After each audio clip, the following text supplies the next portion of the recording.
Good afternoon. Welcome to St. John's Church. My name is Nick Capizzoli. I'm the Artistic Director of Music at the Red Door. It's wonderful to see you here to support the organ today. We have a very special guest, Christa Rakich, our organ artist in residence, who's no stranger to this place. So it's wonderful to have her here. This is the very, very last thing on our 2024-25 program season of Music at the Red Door. And do be in touch if you want to receive information about what we're doing next year, which is a lot of exciting things, and we're not going to announce it just yet. So you have to be on our mailing list, and do get in touch, or you can talk to Ray in the back, one of the ushers, and we can get you on that list. So thank you again for coming today. I hope you enjoy. Let's welcome Christa Rakich.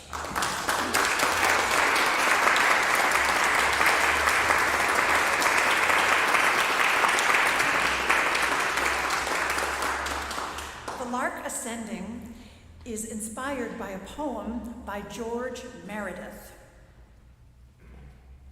He rises and begins to round. He drops the silver chain of sound of many links without a break, in chirrup, whistle, slur, and shake. For singing till his heaven fills, 'tis love of earth that he instills. And ever winging up and up, our valley is his golden cup, and he the wine which overflows to lift us with him when he goes. Till lost on his aerial wings in light, and then the fancy sings.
The Top and the Ball.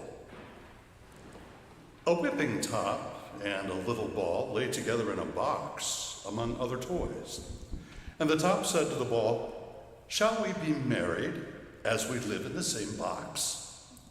But the ball, which wore a dress of Morocco leather and thought as much of herself as any other young lady, would not even condescend to a reply.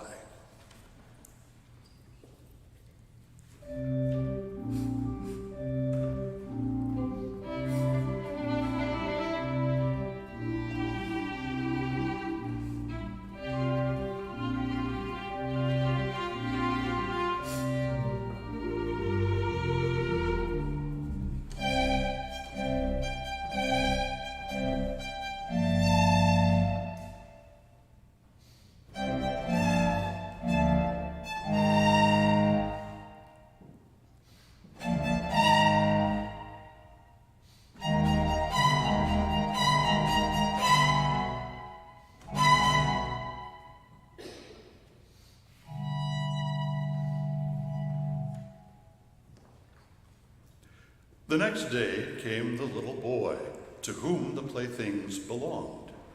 And he painted the top red and yellow, and drove a brass-headed nail into the middle, so that while the top was spinning round, it looked splendid. "Look at me," said the top to the ball. "What do you say now? Shall we be engaged to each other? We should suit so well. You spring, and I dance. No one could be happier than we should be."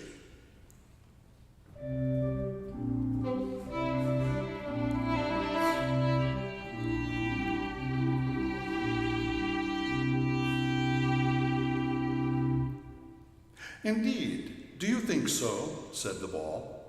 "Perhaps you do not know that my father and mother were Morocco slippers, and that I have a Spanish cork in my body." "Yes, but I am made of mahogany," said the top. "The major himself turned me. He has a turning lathe of his own, and it is a great amusement for him." "Can I believe it?" asked the ball. "May I never be whipped again," said the top, "if I am not telling you the truth."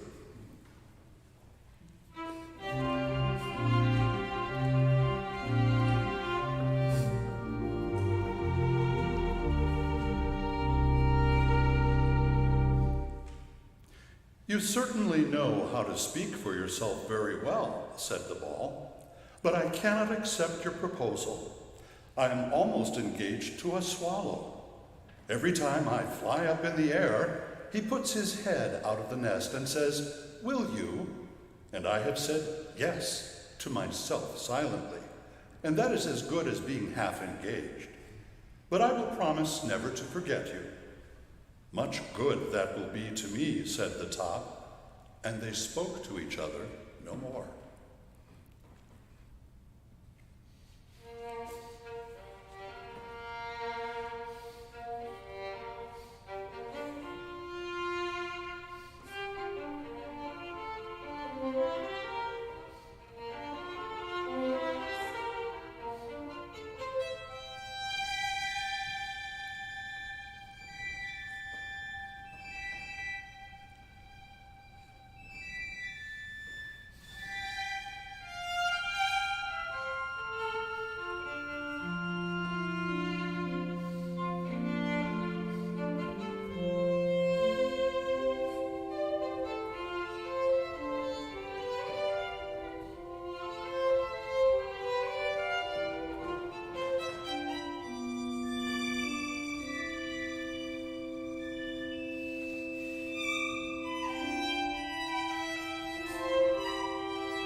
Next day, the ball was taken out by the boy. The top saw it flying high in the air like a bird, till it would go quite out of sight. Each time it came back as it touched the earth, and it gave a higher leap than before, either because it longed to fly upwards or from having a Spanish cork in its body. But the 9th time it rose in the air, it remained away and did not return.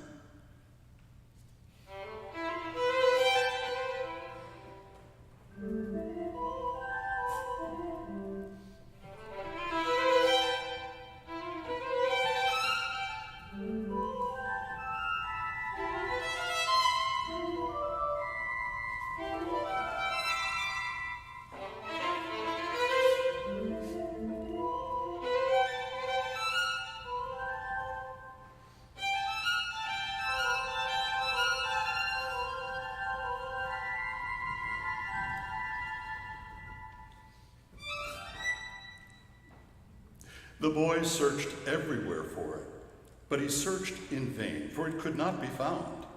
It was gone. I know very well where she is, sighed the top. She is in the swallow's nest and has married the swallow. The more the top thought of this, the more he longed for the ball. His love increased the more, just because he could not get her, and that she should have been won by another was the worst of all. The top still twirled about and hummed, but he continued to think of the ball. And the more he thought of her, the more beautiful she seemed to his fancy.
Thus several years passed by, and his love became quite old.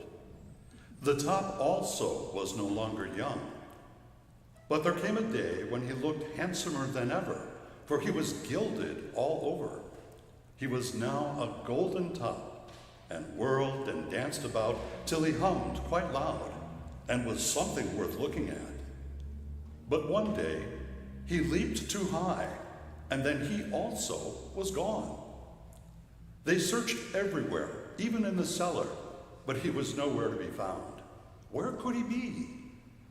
He had jumped into the dustbin, where all sorts of rubbish were lying.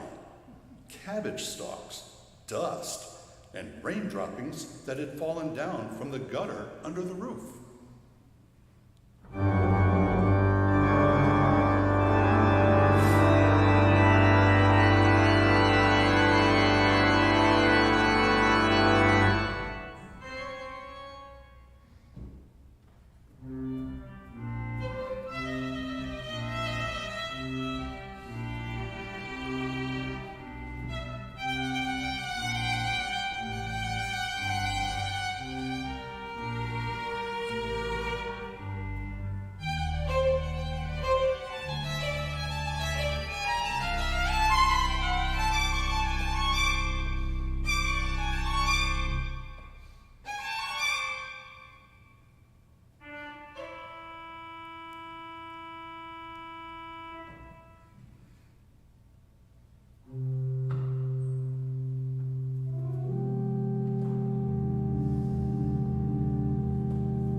in a nice place," said he.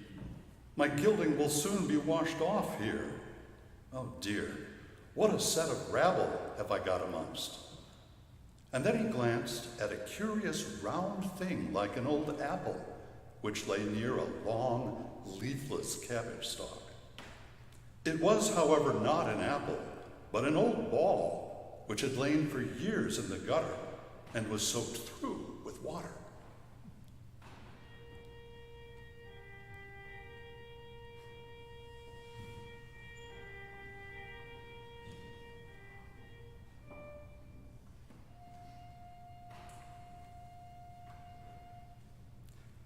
"Thank goodness, here comes one of my own class with whom I can talk," said the ball, examining the gilded top. "I am made of Morocco," she said. "I was sewn together by a young lady, and I have a Spanish cork in my body. But no one would think it to look at me now. I was once engaged to a swallow, but I fell in here from the gutter under the roof, and I have lain here for more than 5 years, and have been thoroughly drenched. Believe me, it is a long time for a young maiden." The top said nothing, but he thought of his old love, and the more she said, the more clear it became to him that this was the same ball.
A servant then came to clean out the dustbin.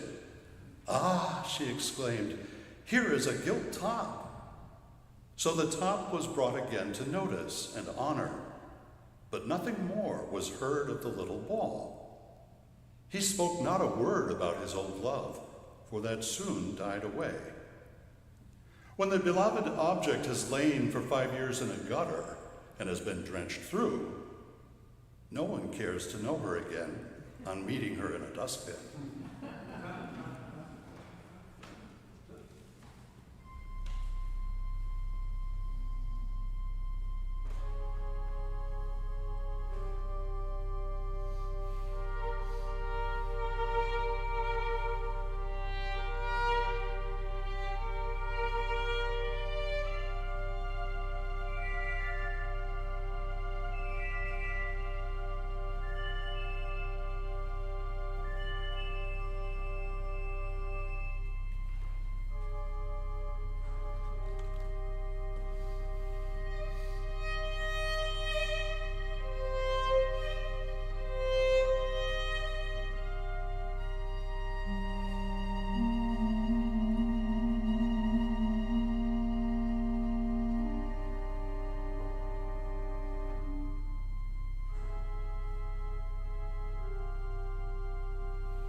There's more. The Tale of the Saucy Boy. Once upon a time, there was an old poet, one of those right good old poets.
One evening, as he was sitting at home, there was a terrible storm going on outside. The rain was pouring down, but the old poet sat comfortably in his chimney corner, where the fire was burning and the apples were roasting. There will not be a dry thread left on the poor people who are out in this weather, he said.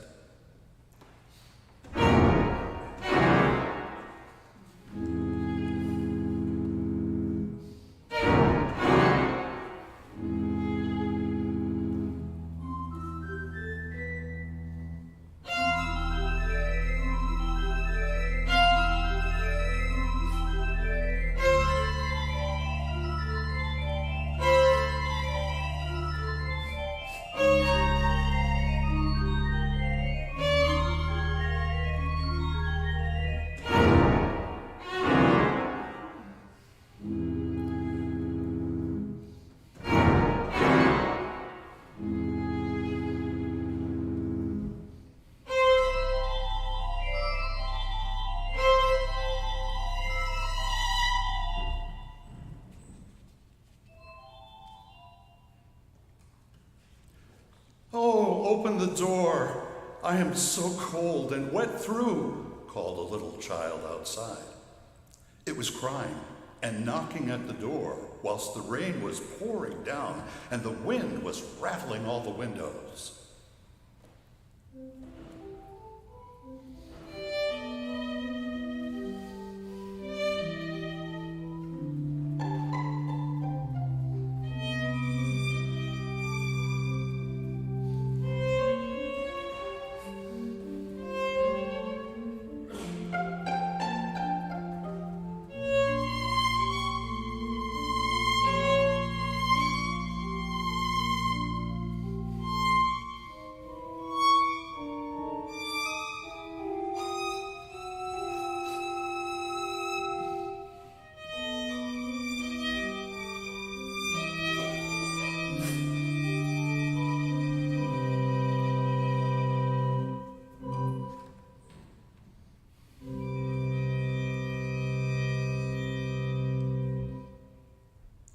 "Poor creature," said the poet, and got up and opened the door.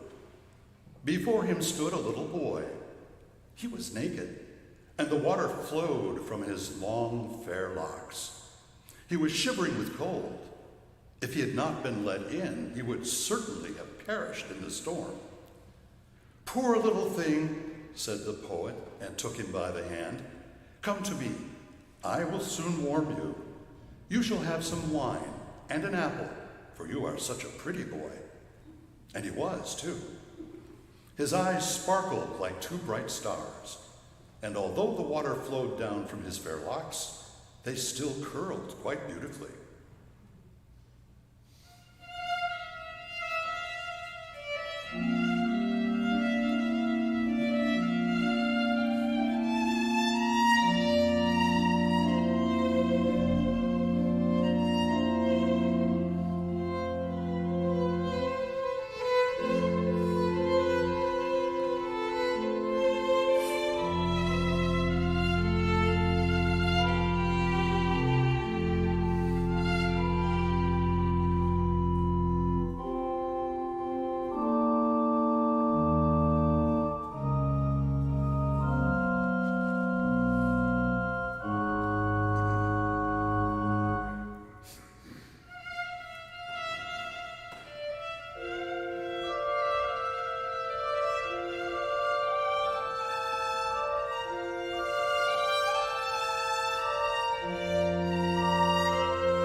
He looked like a little angel, but was pale with cold and trembling all over.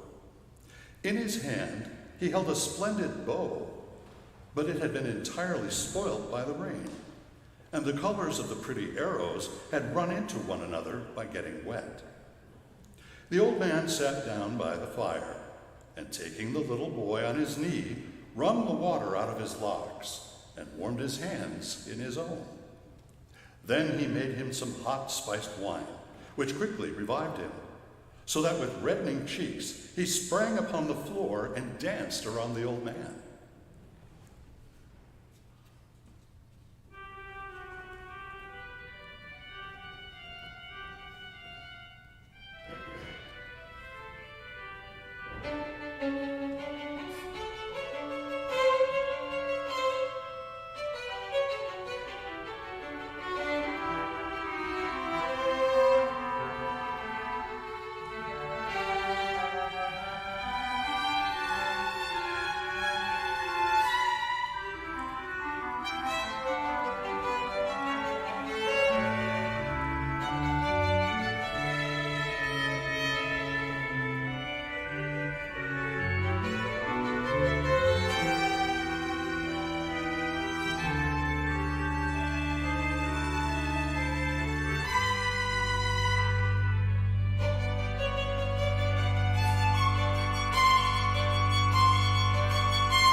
"You are a merry boy," said the old poet. "What is your name?" "My name is Cupid," he answered. "Don't you know me? There lies my bow. I shoot with that, you know."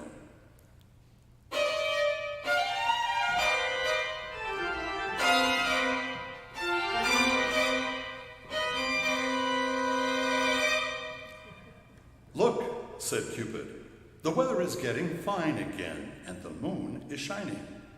"But your bow is spoiled," said the old poet. "That would be unfortunate," said the little boy, taking it up and looking at it. "Oh, it's quite dry, and it isn't damaged at all. The string is quite tight. I'll try it." So drawing it back, he took an arrow, aimed, and shot the good old poet right in the heart.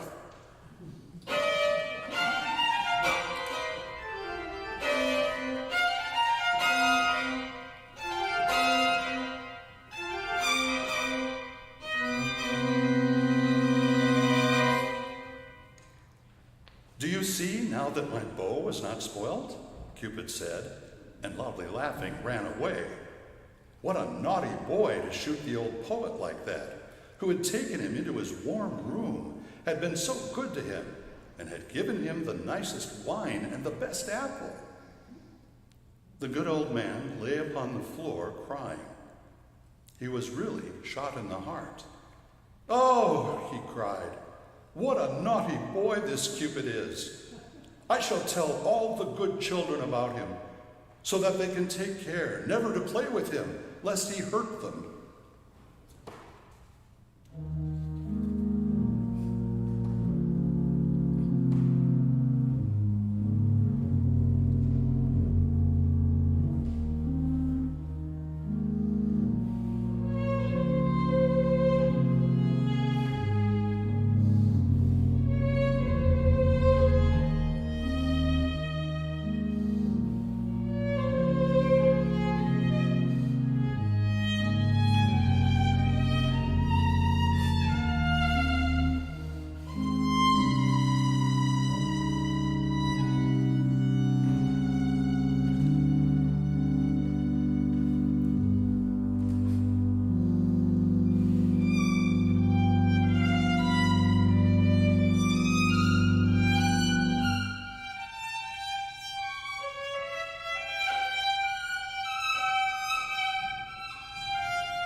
And all good children, both girls and boys whom he told about this, were on their guard against wicked Cupid.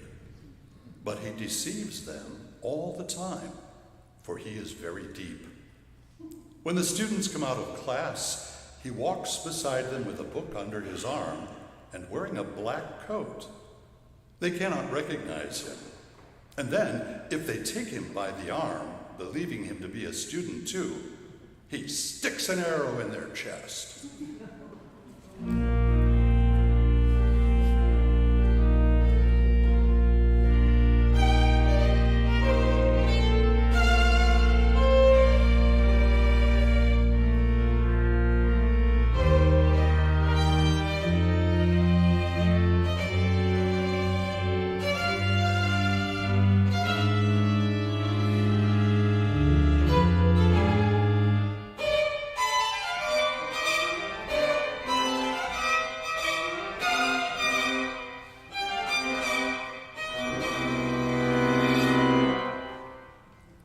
And when the girls go to church to be confirmed, he's amongst them too.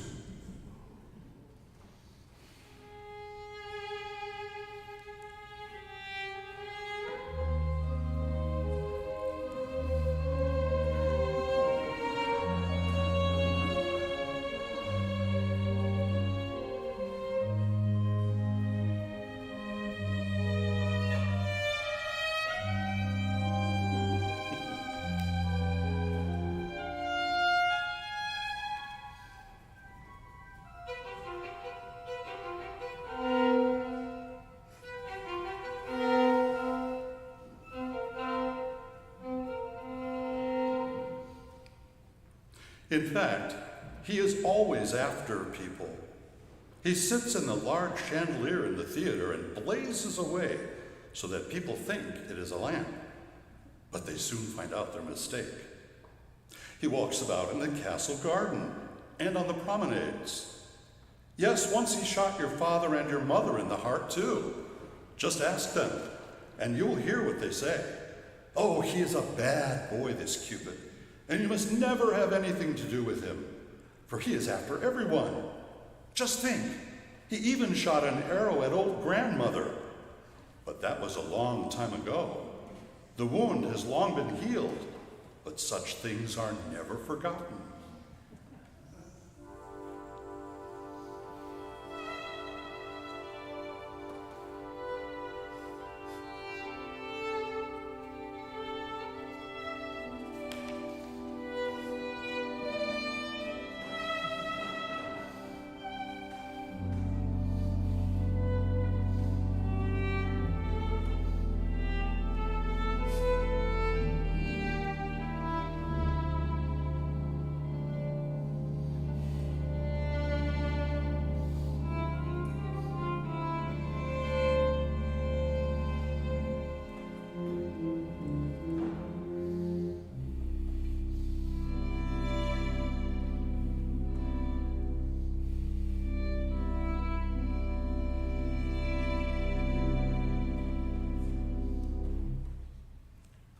Now you know what a bad boy this wicked Cupid is.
Oh,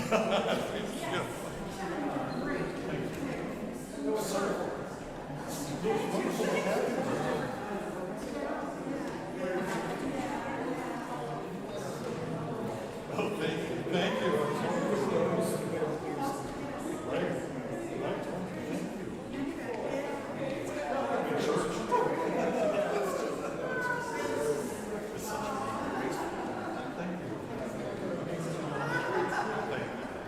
Nice triangle play. It was good. It was good.